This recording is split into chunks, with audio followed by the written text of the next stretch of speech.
That is, depending on your point of time and where you want to draw this imaginary line that we're cutting off the point of capitalism not needed and whatnot, and innovation stopping because of this or would happen because of that. Depending on how far you go back, the reason why internet and stuff like that happened was mostly because that we needed to be able to interact with people on different sides of the world, for instance, and being able to trade with each other, being able to make sure that we can get our mangoes all nice and fresh and get them over as quickly as possible, or whatever, wherever, however. And that's the point. The reason why the world becomes so well known and so some people would say conquered. Yeah, globalized. Let's use that. Globalized is a much better term. It's because that we wanted things from different places. We wanted to trade with different things. Now, if we all were able to, which is physically impossible or scientifically impossible, we can't grow bananas in England, for instance, or in the Northern Hemisphere, for instance. So we'd always have to trade in some aspect. So with that idea of trading, for instance, in your aspect, you would trade thing for thing, or would you have some sort of intrinsic value placed between it?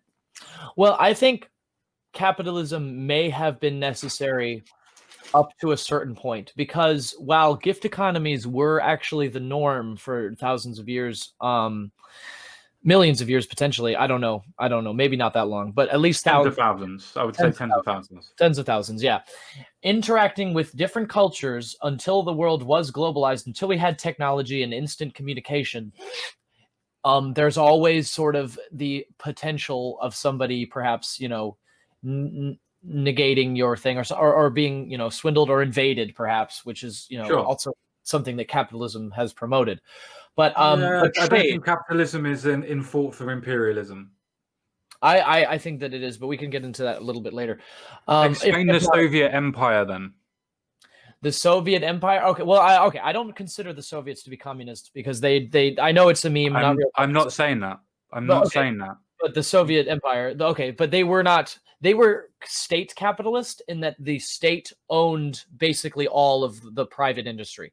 So because they were still trying to, benefit themselves and sort of generate something. Although also, again, I don't completely disagree that capitalism was a thing too, because I think that that's part of the reason that the Soviet Union failed was because they went straight from feudalism to an attempt at communism. And of course, they were also very heavily, their odds were really against them. People were really trying to prevent them from doing that, especially foreign powers. So it kind of just is what it is. I don't know if capitalism is 100% necessary. It may be or it may not be, but it certainly is difficult to go from feudalism straight to communism, especially when other capitalist powers are putting pressure on you through military intervention to not do that. Sure. I wasn't trying to ask you to defend what their economic system was. I was trying to get you to try and explain how under let's say a socialistic idealism,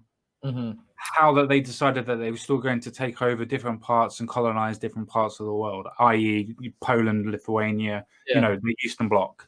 First of all, I'd like to say that because you have an example of another perhaps non-standard capital, like not capitalistic empire developing, that doesn't prove that capitalism is not imperialistic. But you said it didn't. Yeah, I'm just saying. I just want to make that clear for everybody who's listening. It's sort of, it's mainly because, from what I understand about the Soviets is they wanted, Stalin especially, he kicked out Trotsky and everybody because he wanted to have Russia, he wanted socialism in one country. And then after World War II, he kind of invaded and sort of established stuff in the satellite states more as a buffer than anything else. So it was more to sort of make it more difficult, more easy to defend the Russia and the USSR in general by having a wall of countries that are, allied with them or rather under their thumb in the way first. So I think that it's almost a sort of an extension of feudalism of being, they're the king and then they have these sort of, smaller powers that are subject to their will. And sort of, I don't know exactly, but I do. That feudalism is the problem because most empires were created under the idea of feudalism rather than capitalism. Yes, and capitalism only sort of developed from the plague. But I think that capitalism is still not the ideal. I think that it perhaps it is definitely better than feudalism, I will say.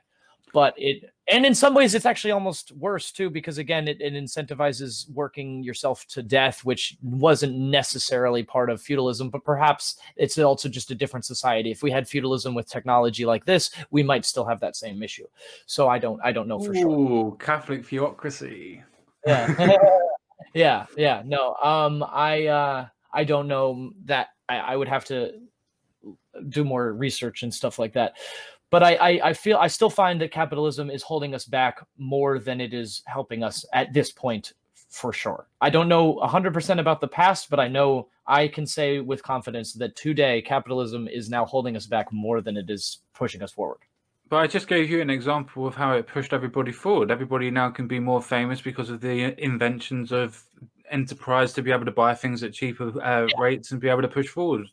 Yeah, but I also think that because you still need to buy stuff, that still like pushes back people's creativity and the ability to develop technology and stuff. Whereas because if you had that ability, if you could just go to the science lab and develop something or create an invention rather than have to secure the wealth to purchase those items, I think that it would be easier. It's just streamlined. It would be another barrier out of the way. It's like how. Okay, well, what I'm basically trying to say is that feudalism was a box, capitalism is a bigger box, and then what I'm trying to do is open the box.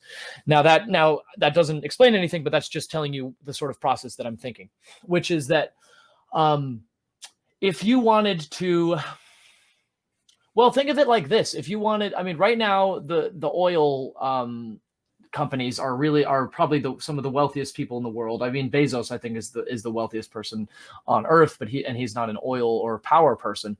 But like, they have been incentivized through profits, and they've known since at least the 70s or 80s that they're creating global warming and making it worse and making the world less inhabitable for us humans. And instead of investing in, and the reason that they didn't invest in clean energy like they should have is because it's clean and comes from the sun, like solar energy and wind power. It is free, and you don't need to sell it. I mean, after we develop the technology, no, you still need to. Even if you were to have it as a complete and utter wind farm, you'd still sell it for the point of using the dynamos, making sure people can fix it, stuff like that. It's not a case of it not being for free that they're not doing it. It's just that the fact is that for them at the minute, gas or petrol is still leaps and bounds at being able to produce more energy at a quicker rate and a cheaper rate than what solar energy or wind energy not leaps and bounds. It's getting better all the time. They're catching. I didn't say it's not. It's still leaps and bounds. It's still leaps and bounds. Look at California and how many times it's gone out, but had a blackout in the last month. I would have to look that up. I'm not sure. I believe it's around 8.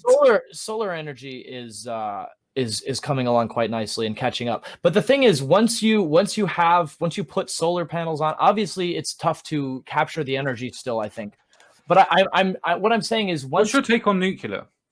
Oh, I'm very for it. I'm completely for it. I think that's where we should be going. I think solar and wind are good, but I think nuclear is the way to go, especially thorium. Yeah. What about hydrogen-powered cells for being able to take away petrol? I don't see a problem with that either. I mean, unless there's a big inhibitive issue that I'm not aware of. I think people claim Hindenburg.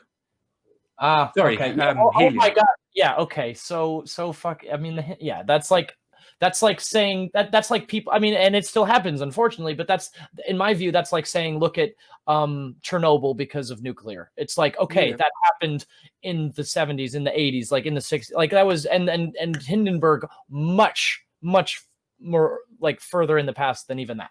So it's like, okay, we could fix that. Like, we can learn from the past. We can learn. The thing is, I feel like the reason it's not being invested is because after it reaches its apex, it no longer really becomes profitable, because you could make it profitable by charging for it, but you really don't need to, because eventually it's so renewable and powerful. And eventually, I mean, if we ever, I don't know if it's possible, but obviously the goal would be fusion energy. But if you mean fission, nuclear energy itself is fusion already. You mean fission? Maybe fission. Yeah, I don't know. The one I'm pretty sure it's fusion, but like I don't know, maybe cold fusion isn't I don't know what the term is, but the one that they're trying to work now with the sort of toroidal field where they're taking I don't know, I think it's fusion. I mean, I may be having it backwards, I'm not sure. But let's see, fusion energy is, I'm going to see if that means nuclear. I'm Googling it right now. It does mean nuclear. Okay. It does mean, both of them mean nuclear. It just, one is the fusion where you have the two cells colliding together, which is what we use now. And fission is where you're fusing the neutrons and particles together. I think you may be mistaken. I think it may be the other way around. Probably. Yeah, I think, yeah. Possibly. Fission, I think, is what happens in nuclear power plants, and fusion is Wikipedia. Fusion is a proposed form of power generation that would generate electricity using heat from nuclear fusion reactions, like in the sun. So it is the third word is proposed form of energy. So it has not been developed yet. Yeah, no, that's fine. I got it the wrong way around. That's fine. No worries. Did you know that France derives about 75% of its electricity from nuclear energy? Good for them. No, I want them to do exactly the same for what they've just done in our country. Happy to hear that. Yeah. It seems the way to go, but I really feel like especially in America, the oil companies are inhibiting research in that way because it will take away from their profits. And for some reason that it seems less. I guess I don't know why. I would invest in it, but I guess again, even if they were to invest in it, it would not return the same level of profits as oil does. And also that's why America is at war, is for oil. I mean, we use the term war on terror, and obviously we don't want terrorism, but like I think a lot of the terrorist cells are developed more from our invading their land and securing their oil rather than any hatred of our freedoms or whatever, which they might. Depends on what places that you're talking about. It does. I do agree that there are, especially with places like Iraq. I do agree with you that most of the cells were sprung up after Saddam was put to the sword, so to speak. Yeah. But yeah, same as Colonel Gaddafi as well. Mm-hmm.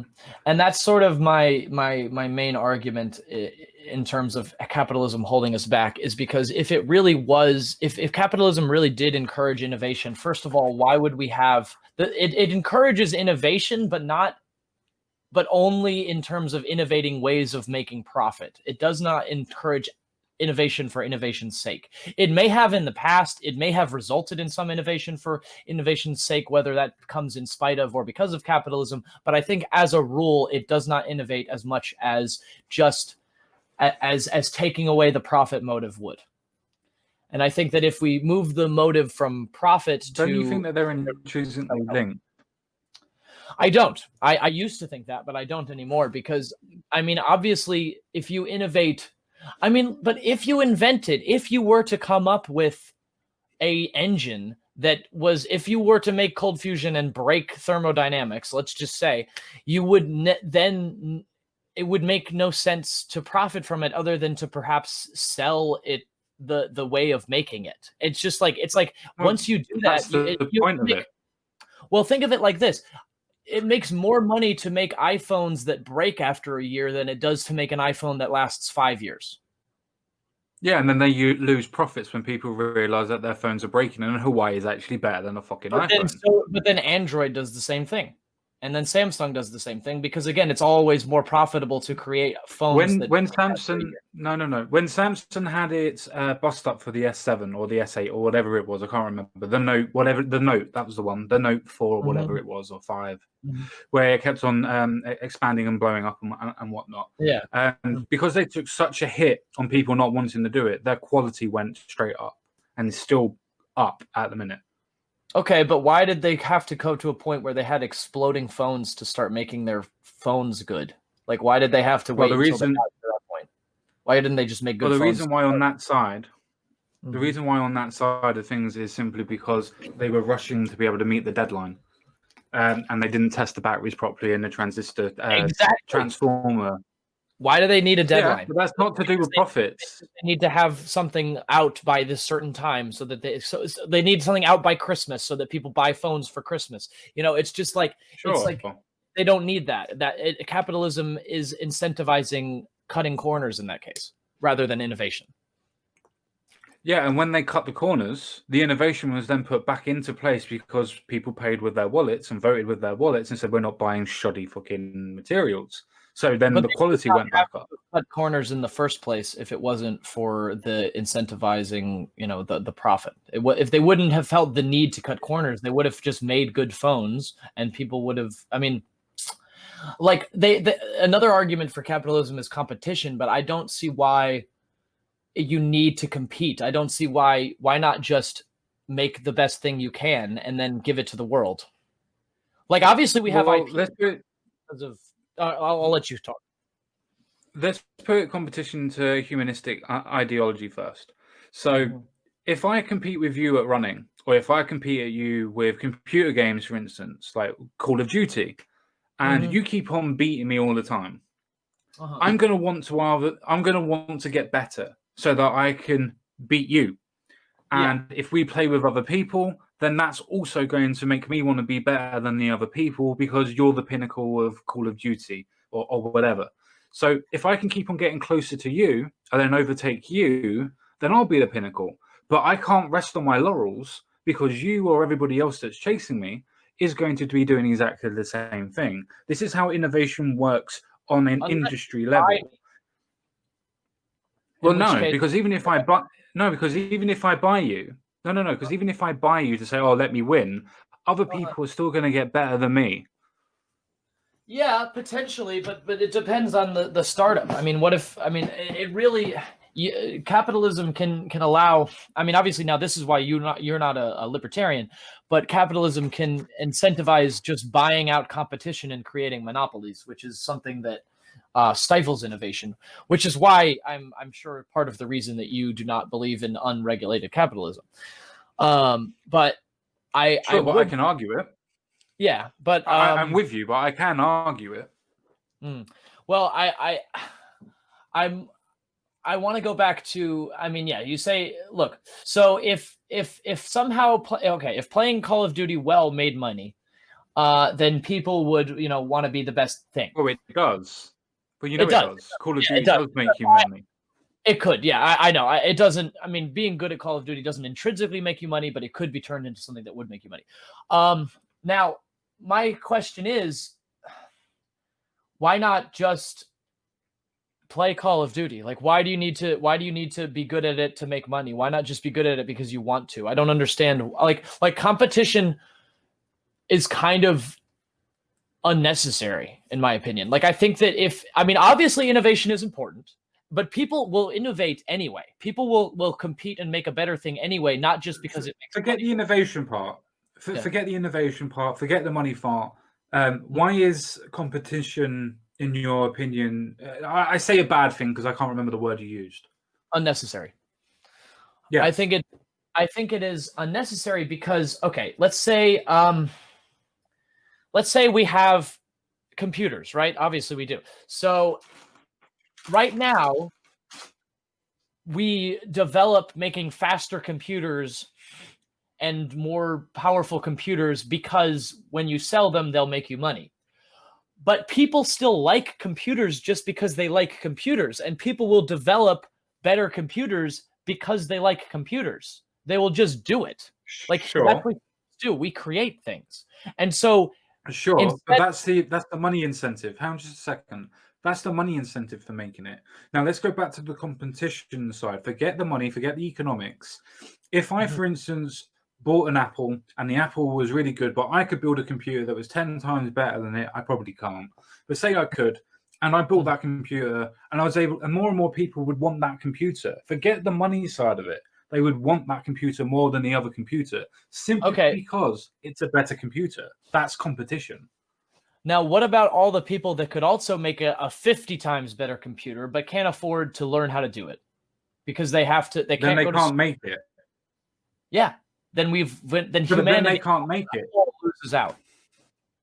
No, they don't. It's a simple case that if you don't know how to do something, if you don't know how to do something, you can't say that, well, I could make that 50 times better. It's like me saying, well, I could fly. I could. Just because I can't do that, though. There's just certain things that I can't do. I can't run a mile within 3 minutes. It's physically impossible at the minute for any human to do that.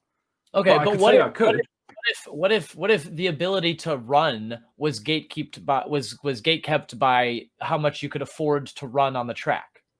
Like, I mean, we could not. Okay, but But even using the computer side of thing, and going back to the point of, if you knew how to build it, you would be able to build it. If you haven't got the money to build it, that's different. Yeah, you would never learn how to use it or how to build it if you never even had the chance, because you had a minimum wage job and you had to worry about rent and food all the time, and you never even got the opportunity. Again, if we take, yeah, that's fine. Again, if you take everything that you've just said, we use your idea of what you said before. If I don't want to do computers, but I could still build that, I'm still not going to be able to build a computer. Just saying that, well, because the opportunity is not there for that person or they didn't take it, that doesn't mean anything. I have the opportunity to do almost anything that I want to, but can I physically do it? Do I have the mental aptitude to do it? And am I capable of doing it? Those are the three things that you need to look at, not just the capability of doing it. Or can you afford to get the capability to do it? That's what I'm sort of saying. Some people have the potential. But you're focusing on that bit. Because I think it's an important bit. I mean, yeah, obviously, if I have the potential to learn how to build computers, I do, but I don't go to school for it. That's my problem. But if I want to do that, but I can't afford to go to school for it, that's capitalism getting in my way, not me. Not necessarily, because you could get a job, you could work around it, you could get an apprenticeship. Well, or I mean, maybe, but again, maybe I would never have the opportunity because I would never really have access to a computer because I was born to a poor family. And so we maybe had a computer, but it was old and I didn't really use it very much. Whereas if I had access to computers my whole life, perhaps I would be interested in them and I just never learned that I would like them. Again, that comes down to your personal, living choices and arrangements. Now, but you don't if choose you were able, you don't choose to be born where you're born. You don't choose to be born where you're born. You don't choose your color. You don't choose your race. You don't choose your hair. Exactly. That's my point. Yeah, but so no, you're literally arguing a point you can't argue then. You're literally arguing a point you can't argue. If you just agreed with me that you're arguing the same logic and same point of you can't choose your race, you can't choose where you're born, and you can't choose how you're born, then you're arguing a point that you can't argue with. No, because what I'm saying is you cannot choose your income level that you're born into. That's another thing. No, but you can change your income level. Possibly, but it's a lot harder than people say. No, definitely. Nobody is ever. No. Nobody is ever the same income level as they are when they are a child. So here's what I'm saying. Why is it that we what is better about potentially having that hill to climb in your way